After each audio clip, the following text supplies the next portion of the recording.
এখন ওই মুরগিটা জবাই করে দিচ্ছি। ইন্দুর দেখলে মনে আইতো। হ্যাঁ, ইন্দুর দেখলে আইতো। মুরগি খায় না এবার।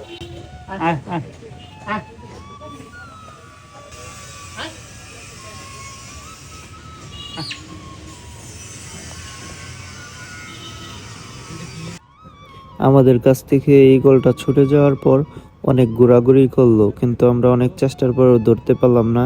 তারপর আমাদের খাঁচায় একটা কক মুরগি ছিল, সেই মুরগিটা নিয়ে এসে অনেক দেখাইলাম। তারপরে এক জায়গা থেকে অন্য জায়গায় উড়াউড়ি করার পর চিল কিছুতেই নিচে নামতে চাইলো না।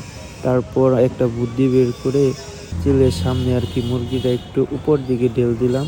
তারপর চিলটা থাবা দিয়ে ধরতে আসলো, অমনি আমরা চিলটাকে ধরে ফেললাম। তারপর এখন ধরে আনলাম, এখন ওই মুরগিটা জবাই করে দিচ্ছি। মুরগিটা খাইতেছে। সকালেও মাছ দিছি, ইঁদুর দিছি, খাইছে। এখন আবার বের হয়ে গেছিল।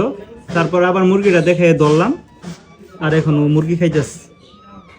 মুরগি জবাই করে দিচ্ছি, তাজা মুরগি দেয় নাই, মানবতা আছে।